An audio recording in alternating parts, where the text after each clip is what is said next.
O projeto Ciclo de Palestras sobre Saúde Digital, CPSD, é promovido pelo Núcleo de Tecnologias Digitais e Educação à Distância em Saúde, NUTEDES, da Faculdade de Medicina da Universidade Federal do Ceará, UFC, sob coordenação do professor Dr. Luiz Roberto de Oliveira, em parceria com a Universidade Aberta do Sistema Único de Saúde, UNASUS, e o Programa Nacional Telesaúde Brasil Redes, do Ministério da Saúde. Objetivos do projeto CPSD: qualificar os trabalhadores da rede de atenção à saúde, promover a cultura de práticas e ensinagem em saúde digital, prover a governança e a sustentabilidade do Sistema Único de Saúde por meio das tecnologias digitais da informação e comunicação. Importante: o projeto CPSD emite certificação para aqueles que comprovadamente assistirem a, no mínimo, 20 webconferências. Os encontros virtuais são realizados pela plataforma da Rede Nacional de Ensino e Pesquisa de forma síncrona e disponibilizados no canal do NUTEDES no YouTube. NUTEDES UFC. Siga-nos nas redes sociais: Instagram, @NUTEDES, UFC, Facebook, @nutedes.ufc. Acesse a web rádio do NUTEDES, disponível pelo site nutedes.ufc.br. Boa tarde, meu nome é Adriana Stella, eu sou geriatra titulada pela SBGG, pós-graduada em Cuidados Paliativos e mestre em Ciência da Saúde pela Faculdade de Medicina de Minas Gerais. Hoje eu vou estar falando um pouquinho para vocês sobre as imunizações. Antes da gente entrar no tema, né, das vacinas em si, a gente precisa lembrar um pouquinho sobre o sistema imune, o que acontece com o envelhecimento. Então, com o envelhecimento, a gente o sistema imune ele acaba declinando com a idade, né? Então, nós temos a imunossenescência. O que seria a imunossenescência? É o organismo ele não conseguir responder bem frente a uma infecção. Então, o que isso acontece? Então, os idosos, eles acabam não tendo uma resposta tão boa às vacinas quanto aqueles mais jovens. Então, a gente tem dois tipos, né, de sistema imune. A gente tem o sistema imune natural, que é composto, né, o macrófagos, polimorfonucleares, as células cereais killer. E nós temos o sistema imune adquirido, que é aquele que vai criar uma resposta imunológica, composto pelos linfócitos T e pelos linfócitos B. Então, na imunidade inata, né, a resposta ela é independente do antígeno, e sendo que é uma resposta imediata e máxima, ela não é específica no antígeno e acaba não gerando uma memória imunológica. Já a imunidade adquirida, ela vai depender do antígeno que é exposto, vai haver um tempo entre a latência e a exposição, né, da latência entre a exposição e a resposta máxima, ela é específica a cada antígeno e ela acaba resultando em quê? Em uma memória imunológica. Então, com o envelhecimento, né, a gente acaba gerando o esgotamento das células-tronco. Lembrando que através das células-troncos ali, né, a gente tem a linhagem mieloide e a linhagem linfóide, que vão ser responsáveis, né, pela produção aí do sistema de defesa, do nosso organismo. A gente vai ter uma menor eficiência da proteostase, levando ao encurtamento dos telômeros, então aumentando aí o risco, né, de doenças autoimunes, de câncer, levando a essa instabilidade genômica, levando o quê? A uma deficiente comunicação intercelular e gerando o quê? Uma redução do potencial regenerativo. E o que isso acaba gerando? Então, eu falei um pouquinho para vocês, essa menor renovação celular, ela acaba gerando uma maior suscetibilidade e uma menor resposta à vacina, né? Então, acaba gerando, né, podendo ter o idoso aí, infecções, né, doenças autoimunes, câncer, tudo isso por alterações no sistema imune que vão acontecendo com o envelhecimento. Além disso, nós temos, né, a gente tem que lembrar de fatores que podem afetar essa imunocompetência do idoso. Alterações fisiológicas à idade, né, ao estado nutricional, fatores psicossociais, o estilo de vida desse paciente e se ele faz uso de muitas medicações. Então, isso aqui foi só para dar uma lembrada para vocês, é importante vocês estarem relembrando, né, sobre a questão do sistema imune, por que os pacientes idosos, eles respondem menos à questão da vacina, né? Então, as vacinas, às vezes, não são tão eficientes, eles precisam de mais doses. Lembrando que o papel do geriatra, gente, é investigar a situação vacinal dos nossos pacientes. Então, em toda consulta, deve se perguntar como é que está o calendário vacinal, né? Porque, infelizmente, com o envelhecimento, as pessoas acham que não é necessário mais se vacinar. E, às vezes, muitas vezes em consultório, quando eu perguntar para o paciente como é que está o calendário vacinal, ele me diz, eu tomei a da Covid. O calendário vacinal do idoso, ele não se resume simplesmente à vacina do Covid. Nós vamos aprender nesta aula as vacinas que fazem parte e que ajudam o quê? Na prevenção e na promoção de saúde, né? Gerando uma melhor qualidade de vida e expectativa de vida, reduzindo e prevenindo as doenças infecciosas. Quais seriam essas vacinas que são recomendadas? Nós temos a influenza, né, que ela é anualmente. Nós temos as pneumocócicas, nós temos a difteria, o tétano e a coqueluche, a hepatite A, a hepatite B, febre amarela, meningocócica conjugada, vacina tríplice viral, varicela zoster, Covid-19, e faltou entrar aqui a do vírus essencial respiratório também, que nós vamos abordar nessa aula. Algumas das vacinas, elas não são disponíveis na rede pública, somente na rede privada, mas nós temos os CRIs, que eles disponibilizam certas vacinas que não se acham no posto de saúde para um grupo específico, tá? Então, no CRI, nós podemos achar essa lista daqui, dessas vacinas, que durante a aula eu vou falar para vocês para quem elas são dispensadas. Aí, uma dúvida que surge muito, né? Eu posso aplicar simultaneamente vacinas? Sim, tá, gente? Em geral, a aplicação simultânea de uma vacina em locais diferentes, né, anatômicos diferentes, ela é segura, tá? Isso daí é especialmente indicado para aqueles pacientes que eles precisam receber um número maior de vacinas no menor tempo possível. Então, às vezes, o paciente é um paciente oncológico, e vocês vão aprender que pacientes oncológicos, o ideal é que eles se vacinem antes do início de uma quimioterapia, radioterapia, ou até mesmo da cirurgia. Então, a gente tenta agilizar, colocar o cartão desses pacientes em dia, né? E quais são os tipos de vacina que nós temos, né? Nós temos as vacinas vivas atenuadas, que elas são elaboradas a partir de micro-organismos selvagens selecionados e enfraquecidos por passagens e meios especiais de cultura.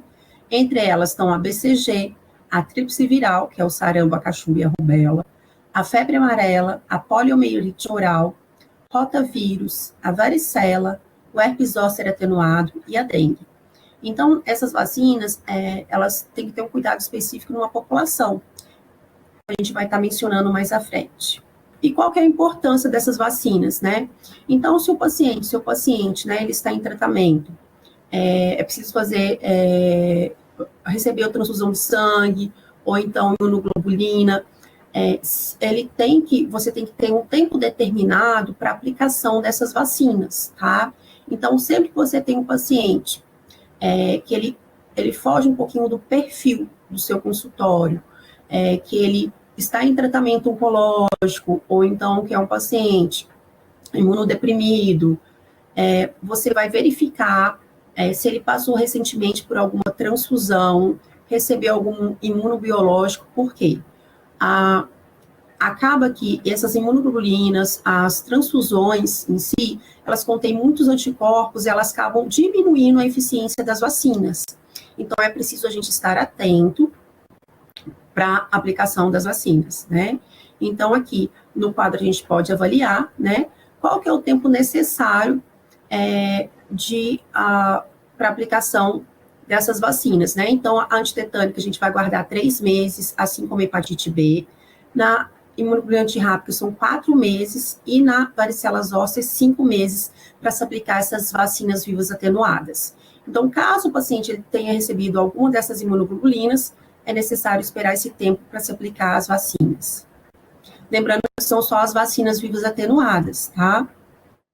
E naqueles pacientes que receberam algum tipo de sangue ou hemoderivados, né, O prazo pode se variar de 0 meses, quando são só apenas hemácias lavadas, até 11 meses, quando é uma imunoglobulina intravenosa para um tratamento específico. Então, para aqueles pacientes que eles não são imunodeprimidos, né, que iniciarão quimioterapia ou outra terapia imunossupressora, que eles serão submetidos a transplante de órgãos sólidos ou de células troncos hematopoéticas, o que a gente recomenda? A administração de vacina de vírus vivo atenuado, idealmente com 4 semanas de antecedência e no mínimo de 15 dias, tá?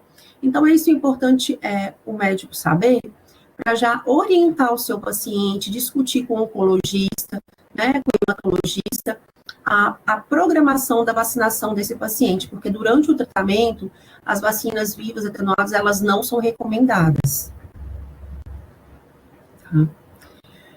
E essas pessoas, né, submetidas ao transplante dessas células, de células troncos hematopoéticas, elas devem aguardar no mínimo 2 anos para aplicação de vacinas vivas atenuadas, né, que é quando o sistema imunológico ele vai estar restabelecido. Então, o ideal é que esses pacientes, eles se vacinem antes do tratamento, antes do transplante, tá? Agora, quando ocorre a rejeição do órgão transplantado, as vacinas, elas estão contraindicadas. Isso nós estamos falando especificamente das vacinas vivas atenuadas. Por quê? Porque essas vacinas vivas atenuadas, elas acabam provocando uma infecção similar à natural. Ela não causa doença, tá? Mas a infecção é similar à doença e elas acabam gerando uma grande capacidade protetora. Elas conferem imunidade de longo prazo e demandam menos doses. Mas, para pacientes que apresentam imunodepressão grave, elas estão contraindicadas. E aqueles pacientes, né, que às vezes são portadores de lúpus ou artrite reumatoide, que estão em uso de corticoides, né?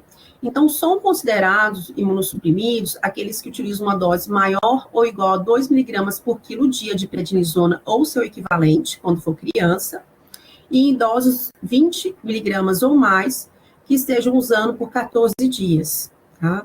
Já o uso de corticoide tópico, inalatório ou intraarticular, ele não é considerado imunossupressor.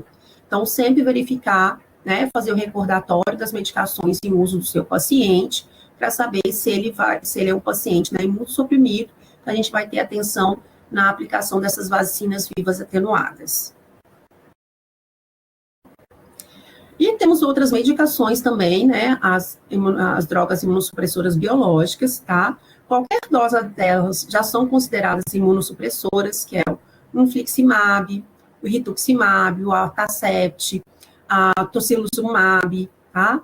Eles, em qualquer dose, já consideradas imunossupressoras, e a gente tem que ficar atento, discutir com o médico assistente a aplicação dessas vacinas. Agora, algumas drogas, né, que não são biológicas, que a imunossupressão vai depender muito da dose, são aqueles pacientes em uso de metotrexate, ciclosporina, tacrolimus, microfenonato de mofetila, azatioprina, ciclofosfamida, leflunomida e a 6-mercaptopurina. Então, sempre está em contato com o médico assistente, né? Às vezes você não vai ter o contato, mas você faz uma cartinha, né? Falando que o cartão vacinal do seu paciente está desatualizado, mas você percebeu que ele usa determinada medicação e você gostaria de avaliar com ele a administração dessas vacinas vivas atenuadas. Isso não acontece com as vacinas inativadas, tá, gente? Por quê? Porque elas não possuem em sua formulação agentes vivos infecciosos, tá? Elas podem ser aplicadas com seguranças em pessoas imunodeprimidas e também durante o tratamento com imunodepressores, tá?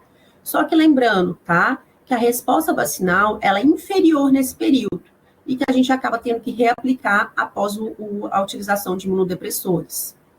Então, você pode optar, né, por aplicar antes do início do tratamento, mas caso não seja possível, você pode aplicar durante o tratamento, lembrando de terminou o curso do tratamento, você vai aplicar uma nova dose.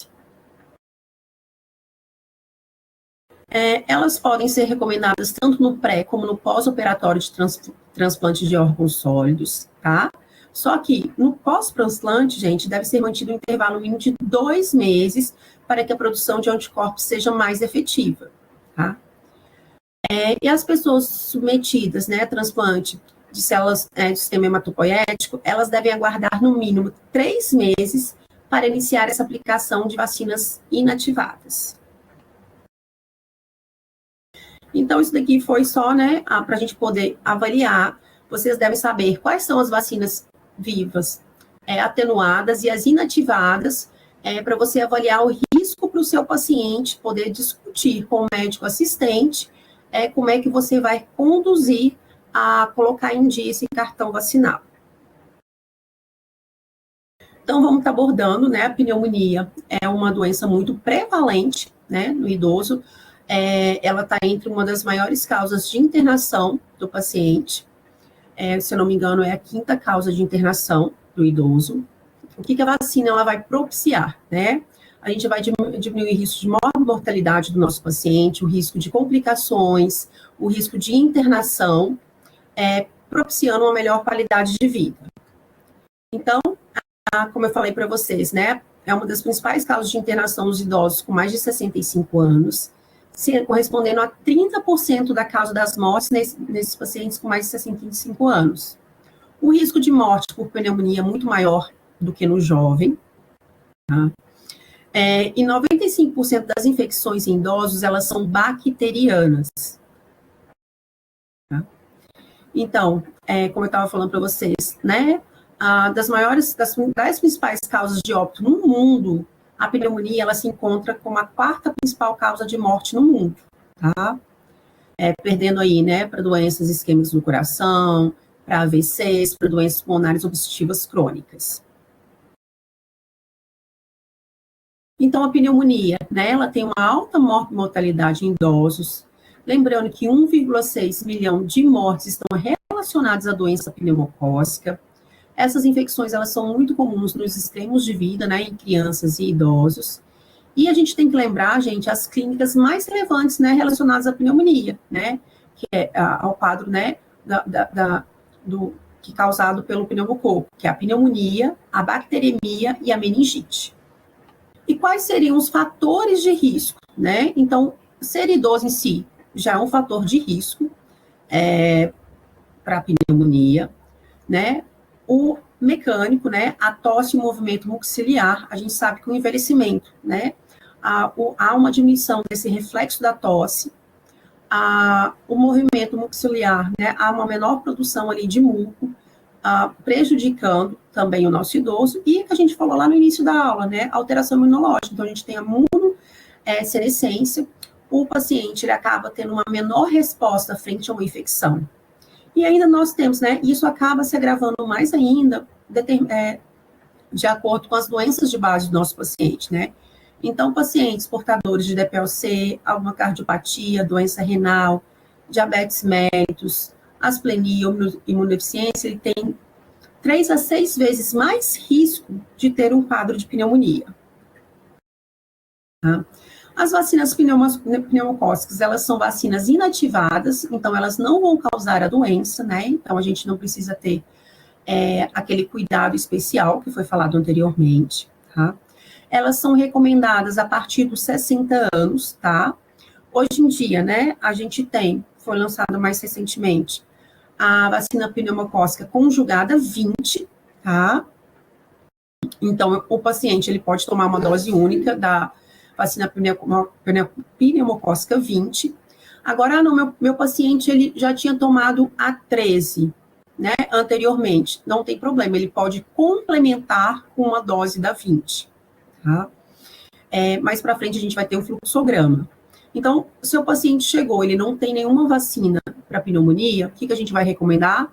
A pneumocócica conjugada 20. Caso ele já tenha tomado, né, a pneumocócica 15 ou a 13, a gente vai orientar a tomar a 20 também, tá?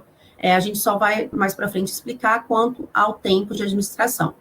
Então, pessoas com mais de 60 anos, recomendada a pneumo 20 e a dose da pneumo 23, tá?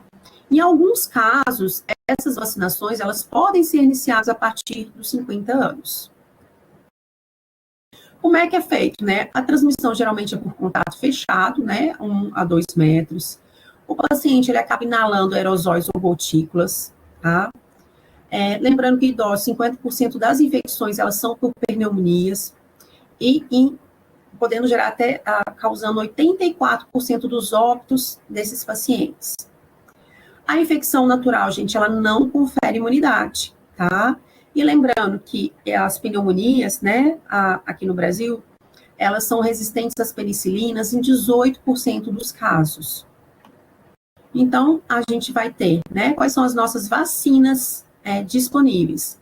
Nós temos aquela que tem, né, uma alta imunogenicidade duradoura, que é a pneumocócica 13, 15 e 20, tá? E aquela que é uma resposta rápida, mas não duradoura, que é a pneumocócica 23, tá? Infelizmente, a pneumocócica 13, 15 e 20, a 23 e a 13, elas não fazem parte das disponibilizadas pelos pacientes em geral, tá? Dos idosos. Mas elas têm no CRI, a pneumo 23 e a 13, elas são disponibilizadas nos CRIs para determinada população, diferente da 15 e da 20, que elas são só encontradas na rede privada. Então, vamos dizer, seu paciente chegou lá no seu consultório, tá? Ele traz o cartão de vacina e ele já tomou, né? Porque em alguns postos, os pacientes, eles têm acesso à pneumo 23, então, tem 2 doses anteriores. Você tem que aguardar 1 ano, tá? Para aplicar a pneumo 20, ou a 15, ou a 13, tá? Se o seu paciente tiver condições financeiras, o ideal seria ele tomar a pneumo 20, tá? Agora, se ele tem um registro, né, de apenas uma dose da pneumo 23, como é que você vai fazer? Vai aguardar 1 ano para aplicar a pneumo 20, ou a 15, ou a 13, e depois de 5 anos daquela primeira dose da pneumo 23, você já pode estar aplicando uma nova dose. Caso isso, né, digamos que já tenha acontecido há 5 anos e você tenha aplicado recentemente a 20, a 15 ou a 13, você vai aguardar pelo menos 2 meses da aplicação dessa vacina pneumocócica conjugada para aplicação da 23, tá? Agora, o seu paciente vem no seu consultório, ele tem registro, né, de ter tomado a 13, a 15 e a 13 ou a 15 e uma dose da 23, tá? Você vai aguardar 1 ano da tomada da pneumo 23 para aplicar a 20, tá? Lembrando que, como a pneumo 23, ela não gera uma resposta imunológica, ela deve ser reaplicada, tá? Após 5 anos da tomada. E caso o seu paciente não tenha, né, registro de nenhuma aplicação da pneumo 23 e ele tenha, né, aplicado já a 13 ou a 15, depois de 2 meses ele pode tomar a pneumo 20, tá? E de 2 a 2 meses a pneumo 23. Recordando que a pneumo 23, ela não cria resposta imunológica, ela deve ser repetida 5 anos após a aplicação. Então, só atentar, gente, para o intervalo, tá? Caso o paciente tenha tomado pneumo 13, tem que se esperar 1 ano para aplicar a 13, a 20, a 15 ou a 20, tá? Se tiver condições financeiras, indiquem a 20. Agora, caso ele já tenha tomado a 13 e a 15, e ele te procure falando que está sabendo de uma nova vacina de pneumonia, e ele gostaria de tomar, então você vai ficar atento. Se já tiver mais de 2 meses que ele tomou a pneumo 13 ou a 15, ele pode estar se vacinando com a pneumo 20. E qual que é a contraindicação, tá, gente? A contraindicação principal é o quê? Pacientes que apresentaram anafilaxia após usar algum componente de vacinas ou após doses anteriores das vacinas. Então, nesse caso, é contraindicada. A via de aplicação é a intramuscular, tá? E os efeitos adversos, no geral, eles são mais locais, tá? Dor, calor, rubor na aplicação, no local de aplicação da vacina, tá? Alguns pacientes também podem apresentar diminuição do apetite, dor de cabeça, diarreia, erupção cutânea, vômitos e febre. Mas, geralmente, os efeitos adversos, eles são bem leves, tá? Como eu falei para vocês, são mais efeitos no local de aplicação. Não é recomendado você estar prescrevendo um antitérmico antes que o paciente ele apresente realmente um quadro aí de febre. Apresentou febre, aí você orienta ele a estar tomando algum antitérmico de uso preferencial dele. A pneumo 23 também, assim como as demais, os efeitos adversos são mais locais, tá? Inchaço, endurecimento, vermelhidão, podem acontecer no paciente.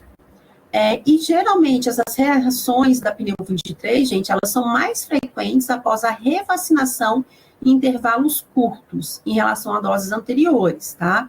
Então, às vezes o paciente acha que ele tomando mais dose, ele vai estar mais protegido. Não, os estudos mostram que tem aquele tempo determinado. E o que pode acontecer é ele ter mais efeitos adversos se ele tomar num tempo menor. E uma pergunta que surge muito em consultório. Meu paciente está gripado, está resfriado, ele pode se vacinar? Desde que ele não tenha febre, ele pode estar vacinando, tá? Então, o seu paciente, ele ficou internado lá na sua enfermaria, devido a um quadro de pneumonia, você foi fazer o recordatório do cartão vacinal, ele não tinha nenhuma vacina, ele saindo da internação, ele já pode estar tomando a vacina, tá? Mas, caso ele tenha febre, a gente vai adiar a vacinação até que ocorra essa melhora. O que a gente tem cuidados também, né? Como os efeitos eles são mais locais, o que a gente vai fazer? Pode colocar compressas frias que vão aliviar ali no local da aplicação da vacina, tá? Algum antitérmico ou analgésico de pirona ou paracetamol para os sintomas mais leves. Agora, se eles começarem a apresentar qualquer sinal, né, após a vacinação, um sintoma mais inesperado, mais grave, eles devem procurar o atendimento médico e notificar o serviço que realizou essa aplicação. E onde que elas podem ser encontradas, tá? A pneumo 13, ela pode ser encontrada no CRI para situações especiais e nos serviços privados de vacinação. A vacina pneumo conjugada 15 e 20 somente nos serviços privados de vacinação. E a pneumo 23, ela pode ser encontrada também nos CRIs para algumas situações especiais e também nos serviços privados de vacinação. E quais que seriam as indicações do CRI, né, para você saber se o paciente tem direito ou não?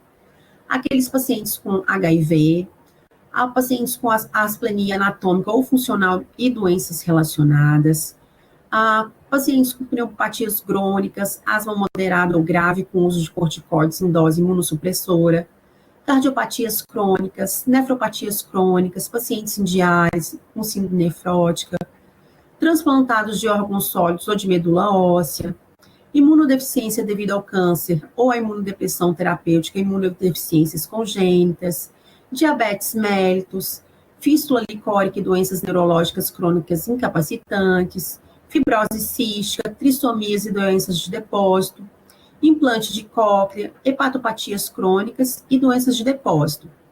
Então, sugiro vocês tenham essa listinha, tá? Lá no consultório de vocês. Para quê? Para vocês saberem quais pacientes eles vão se beneficiar dessas vacinas. Então, nos CRIs, nós temos a pneumo 13 e a pneumo 23. Recordando, dose única da pneumo 13, 2 meses a 6 meses após, você pode estar aplicando a pneumo 23. Caso o paciente ele já tenha tomado uma dose da pneumo 23, é necessário se aguardar 1 ano para a aplicação da 13. Então, a gente acabou de falar, né, da pneumonia, né, que é uma doença que acomete muito o paciente idoso. E agora nós vamos falar de uma outra doença respiratória, tá? Que mais recentemente, ela só é disponível nas redes privadas, que é a vacina do vírus sincicial respiratório, tá? Nós temos, para a população idosa, nós temos 2 vacinas disponíveis. Uma produzida pela GSK, a Chiarexf e a Brasf, que é produzida pela Pfizer, que ela é indicada tanto para idosos quanto para gestantes. Para idosos, gente, não há preferência, pode ser qualquer uma das duas para a nossa população, tá? Ela vai prevenir o quê? A doença do trato inferior associada ao vírus sincicial respiratório. Lembrando, né, que elas são vacinas recombinantes inativadas, então elas não têm a capacidade de causar a doença. Elas são contraindicadas naqueles que tiveram reação anafilática após o uso de algum componente da vacina ou alguma dose anterior, e ela é sempre administrada por via intramuscular. E quando que é indicado, né? É todo paciente que vai ter indicação?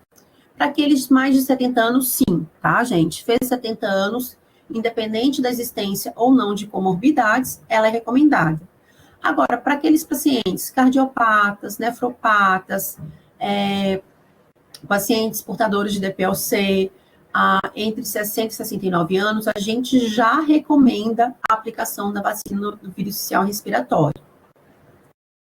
Ela é dose única, ela pode ser, né, aplicada com outras vacinas, tá? Ela protege por até 2 temporadas. Até o momento, não há recomendação de reforços. Os efeitos, né, são geralmente mais locais, tá? Eles são autolimitados, podem ser leves a moderados, e eles acabam se resolvendo em poucos dias.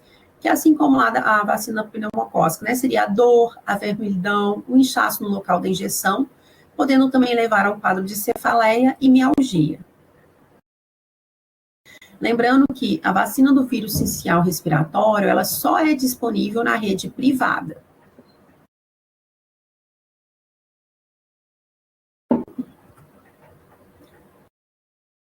Vamos falar um pouquinho agora do herpes zoster, né? É uma doença que traz, né, uma piora da qualidade significativa do paciente, devido à neuralgia pós-herpética, que acaba cometendo 10 a 18% daqueles que tiveram o herpes zoster, tá? A vacina do herpes zoster, ela é recomendada a partir dos 50 anos, tá? Lembrando que a neuralgia pós-herpética, ela é mais frequente e prolongada, e quanto mais precoce o tratamento, né, aquele tratamento com menos de 72 horas, ele vai reduzir a chance de desenvolver uma neuralgia pós-herpética. Lembrando que acaba aumentando, né, o herpes zoster aumentando o risco cardiocérebrovascular.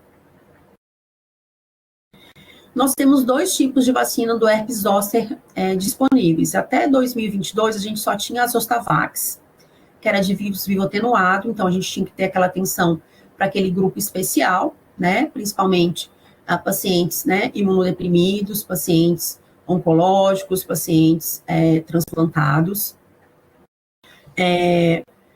Ela era aplicada de subcutânea, em mais de 60 anos que ela era recomendada, tá? Caso o paciente tenha tido um quadro de herpes zoster, era necessário se aguardar 1 ano após o episódio para aplicação das Zostavax. A eficácia dela ficava em torno de 51,3% para a prevenção do herpes zoster, 61%, né, dos pacientes tinham menos sintomas caso desenvolvessem o quadro do herpes zoster, e ela reduzia em até 66,5% a neuralgia pós-herpética, tá? O ideal é que ela seja aplicada entre 60 e 69 anos, a gente tem que recordar lá da questão da imunossenescência, né? Então, com o envelhecimento, o organismo, ele acaba respondendo menos à vacina. Os efeitos delas colaterais, eles são mais locais, tá? Então, é contraindicada para gestante, para pacientes com tuberculose ativa, pacientes com, né, síndrome da imunodeficiência adquirida e pacientes imunodeprimidos, imunossupressivos. Atualmente, em 2022, foi lançada a Shingrix, então hoje em dia, né, a gente quase não tem mais recomendado a Zostavax, e caso o paciente já tenha tomado a Zostavax, a gente também está recomendando a Shingrix, tá? Ela é uma vacina recombinante, é uma vacina inativada, aplicada por via intramuscular. Ela é aplicada em 2 doses, tá, com 0 e 2 meses, e ela já pode ser indicada a partir dos 50 anos. Aí, quando eu tive um quadro de herpes zoster, quando eu vou poder tomar, né, a vacina, né?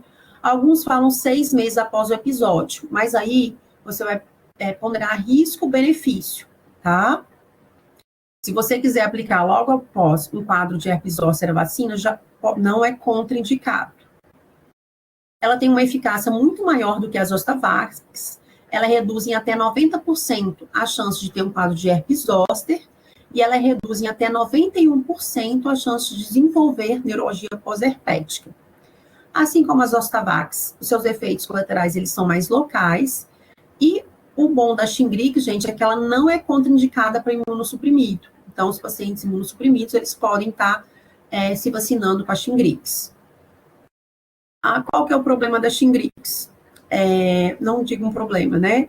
Mas ela só é encontrada na rede privada. Infelizmente, a grande maioria da população não tem acesso pelo custo da vacina, tá? Cada dose da Shingrix está custando em torno de 800 a R$1.000. Vamos estar falando de mais uma vacina, tá? Difteria técnica coqueluche. Então, nos postos de saúde que a gente vai ter só ADT para adulto, tá? Então, a gente não tem disponível nos postos de saúde, a não ser para gestantes, com componente coqueluche, tá? No Canadá, gente, 6% dos pacientes com coqueluche com mais de 50 anos, 6% das internações no Canadá são com pacientes com coqueluche, tá? Eu acabei trocando o slide aqui, tá, gente? A difteria, ela tá praticamente erradicada no Brasil, e o tétano, ele tá mais relacionado àqueles casos acidentais. E quais são as vacinas que a gente tem disponível? Então, na rede pública, a gente tem a dupla bacteriana do tipo adulto. Na rede privada, nós temos a tríplice bacteriana celular do tipo adulto, que tem o componente pertussis. Nós temos também na rede privada a DTPA, VIP, que seria o quê? A tríplice bacteriana celular do tipo adulto, combinada à vacina da poliomielite inativada, tá? Os pacientes idosos, eles precisam se vacinar contra a poliomielite? Gente, em geral, não, tá? A não ser que tenha tido surtos, que ele não tem um comprovante de, né, que recebeu a vacina. Então, em geral, esses pacientes, eles não precisam ser vacinados, tá? Então, você pode estar recomendando a dupla bacteriana do tipo adulto ou a DTPA. Então, a dupla bacteriana do adulto, né, ela é inativada, então ela não causa doença. São 3 doses, né, com 0, 60 e 180 dias. Lembrando que ela é necessário um reforço a cada 10 anos. Ela é feita por via intramuscular e ela tem um pico de anticorpos em 2 semanas. E ela tem uma eficácia de 95%.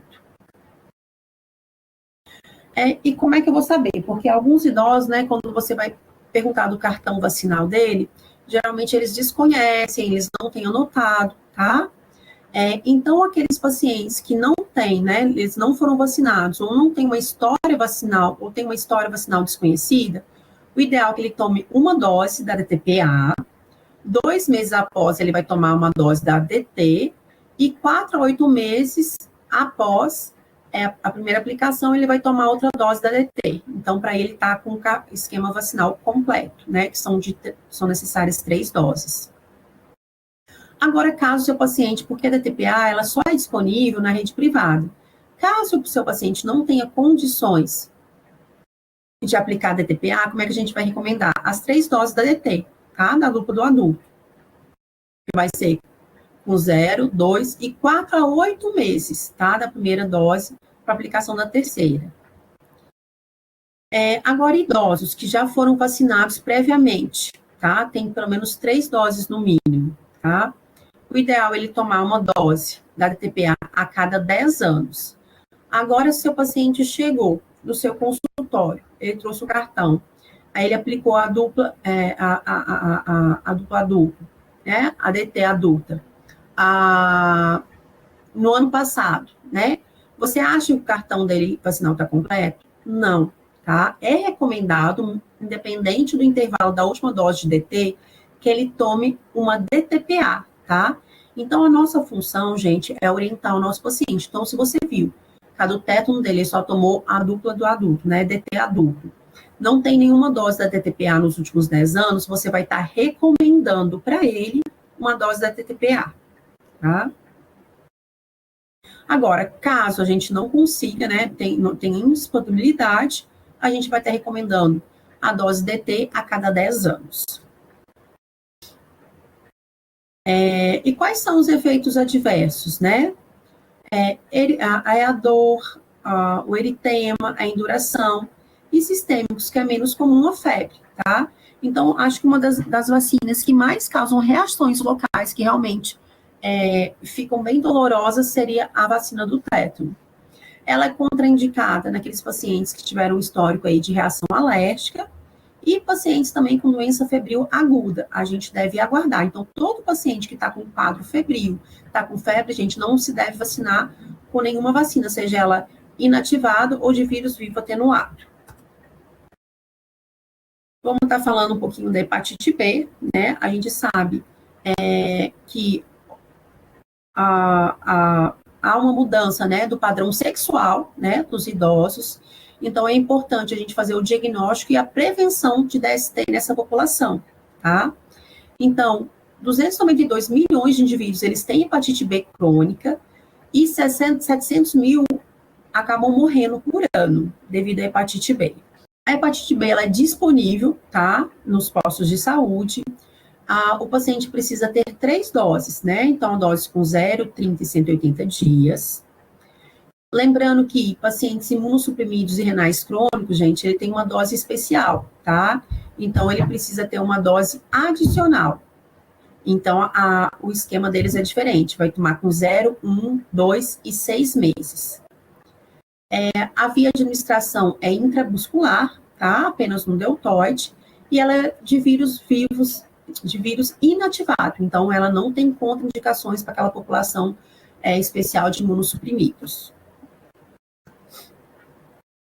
A eficácia vai depender muito da formação do anti-HBS, tá? Geralmente,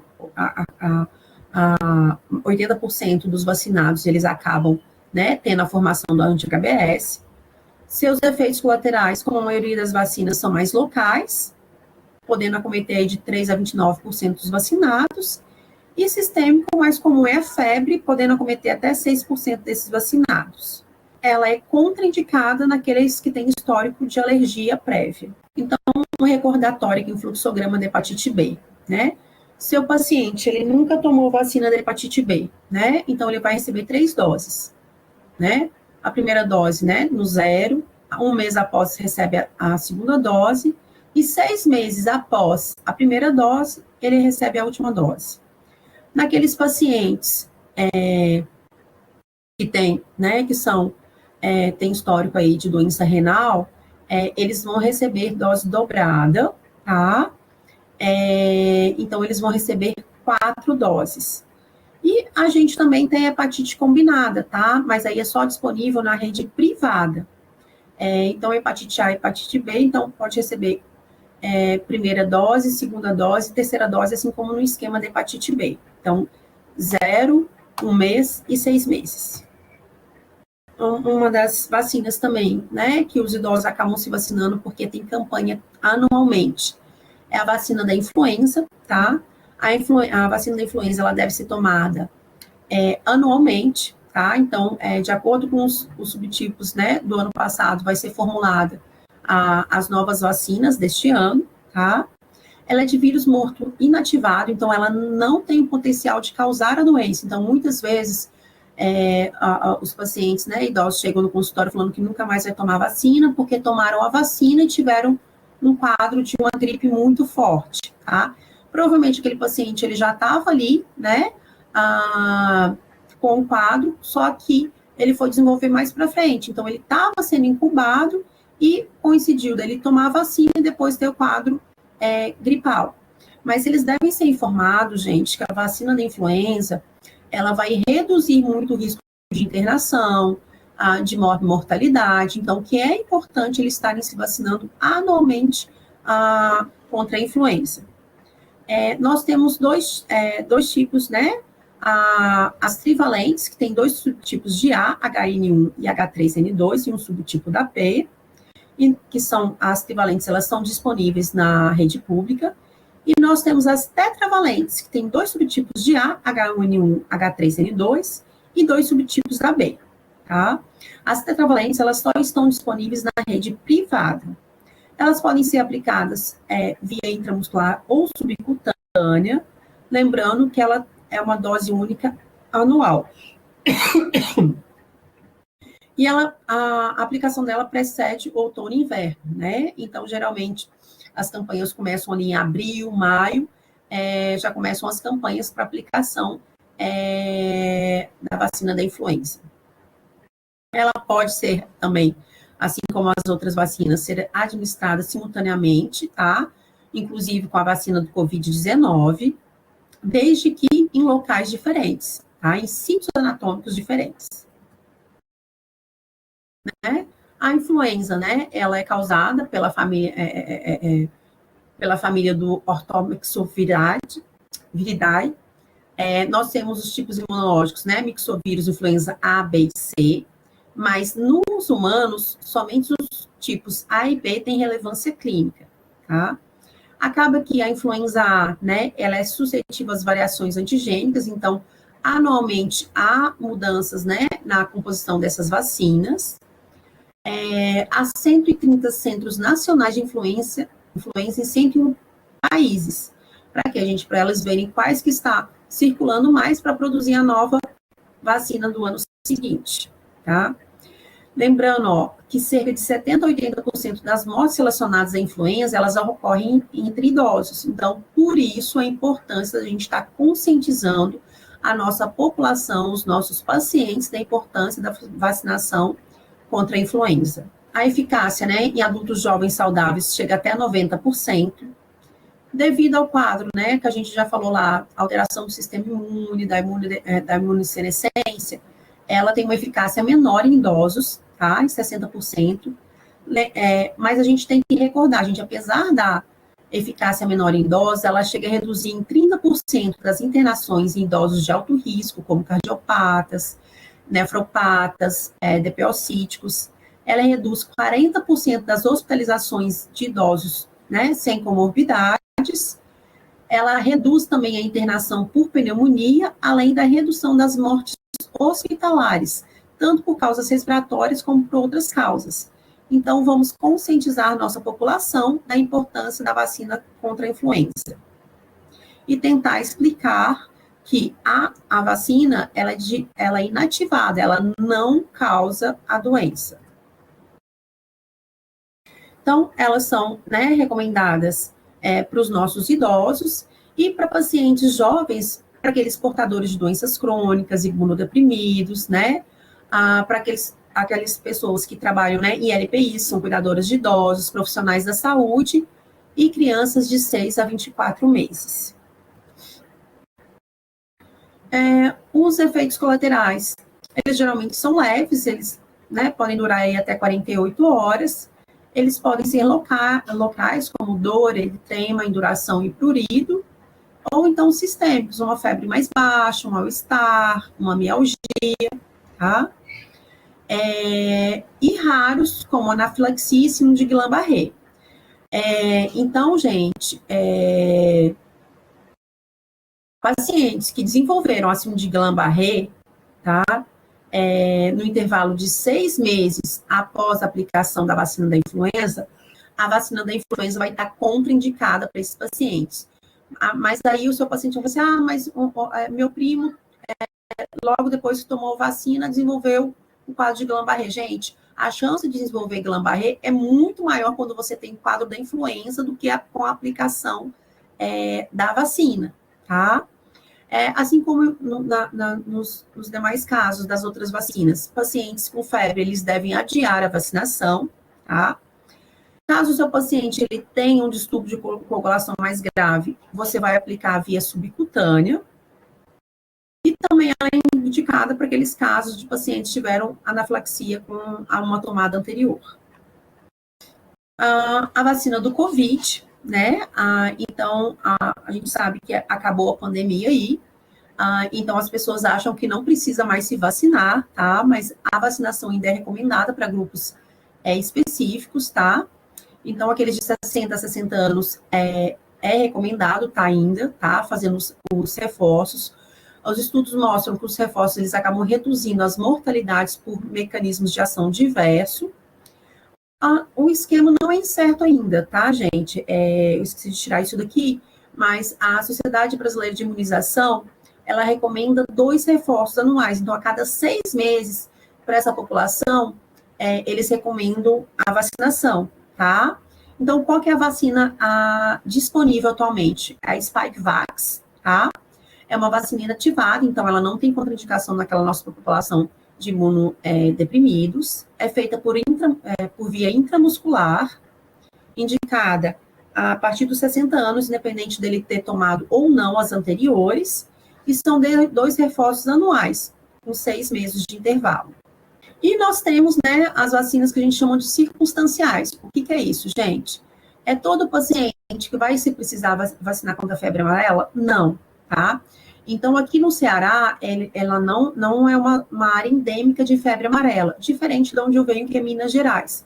Lá em Minas Gerais, a gente tem surtos de febre amarela, né? Então, o que eu fazia com os meus pacientes, né? Eu avaliava muito risco-benefício. Por quê? A vacina da febre amarela é de vírus vivo atenuado, tá? Então, dependendo do paciente, né? Um paciente mais idoso, mais frágil, a gente tem que ter uma atenção especial, se ele nunca tiver tomado, tá? Ela é dose única.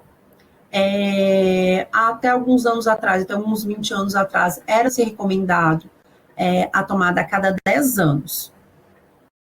Tríplice viral, né? Então, a maioria da nossa população idosa, hoje em dia, a maioria já vai ter tido essas doenças virais, como sarampo, cachumba e rubéola, mas caso esteja tendo um surto, você pode estar recomendando para os seus pacientes, tá? E a meningocócica, que a gente tem até disponível nos CRIs, ela só vai estar sendo recomendada caso tenha surtos ou risco para o seu paciente, tá? E ainda temos, né, a hepatite A, tá? Geralmente, nos idosos, a gente acaba achando, né, o maior número de anticorpos para hepatite para hepatite A. Então, a vacinação nesse grupo não é prioritária. Quando que a gente vai recomendar a vacinação contra hepatite A? Após avaliação sorológica, em situações de exposição a doentes com hepatite A ou durante um surto,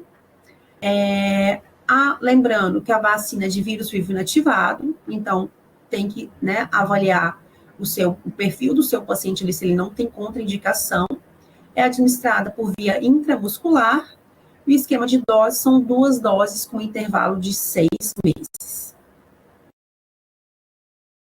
Esse é o calendário vacinal do idoso, tá? Pela Sociedade Brasileira de Imunização. As vacinas que são recomendadas de rotina para o nosso paciente, tá? Então, nós temos a vacina do vírus social respiratório, nós temos as vacinas da pneumonia, nós temos a difteria tétano celular, nós temos a do Covid, do herpes zoster. Essas são todas recomendadas de vacina, e naqueles casos especiais que eu falei agora no final para você, sobre a meningocócica, hepatite A febre amarela, tá? Recordando ainda de rotina também a influenza. Disponíveis, né, nos postos de saúde, nós temos a difteria tétano do adulto e a influenza. Nos CRIs, nós vamos ter a pneu 13 e a pneu 23 para um grupo determinado, e em rede privada, nós vamos ter disponíveis a vacina do zoster e a do vírus social respiratório. Então, eu gostaria de agradecer né, a oportunidade de estar apresentando essa aula para vocês, e qualquer dúvida eu coloco à disposição. Obrigada.